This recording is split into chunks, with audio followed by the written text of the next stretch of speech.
Many people are unaware that there are several endangered species of animals throughout central Texas. For example, in 1970, the Houston toad was the first amphibian added to the Endangered Species Act. Most of eastern Bastrop County is actually encumbered by the Houston toad habitat, and there are very strict rules if you want to build a home or develop a property in the Houston toad habitat. And many people are unaware that there are actually two Houston toad habitat maps. The U.S. Fish and Wildlife has their own designated Houston toad habitat map, and Bastrop County, with the Lost Pines Habitat Conservation Plan, has their own map as well. Unfortunately, I found this out the hard way.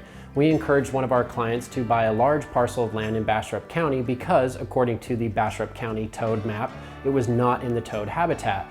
After we purchased the property, we found out that it was in fact in the U.S. Fish and Wildlife Houston toad habitat area.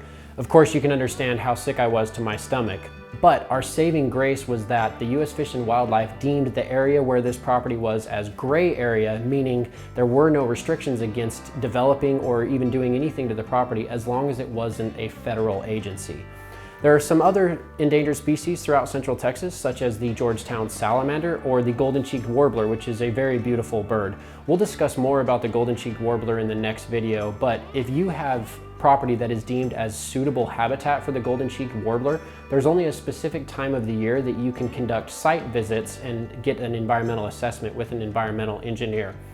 Now, what is the best way to find out if your property is encumbered by an endangered species? Of course, always speak with engineers. Environmental engineers will be able to tell you if it could be suitable habitat. And then cities and counties have online resources such as maps for the Houston toad or the golden-cheeked warbler, where you can see if it could be potential habitat that lies on your property.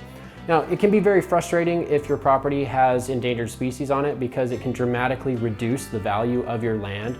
But this is just something that we have to work around in the land business. It's unconscionable to ever let any species go extinct. So these rules are in place, and they're in place for a good reason. Follow us for more tips, and if you're interested in selling your land quick and stress-free, feel free to visit us at landsaletx.com. Or if you're interested in land investment in the greater Austin area, I'm a licensed agent as well, and we have great relationships with many landowners in the area that are considering selling. We'd love to help you find your next investment. Give us a call at 512-333-CALL.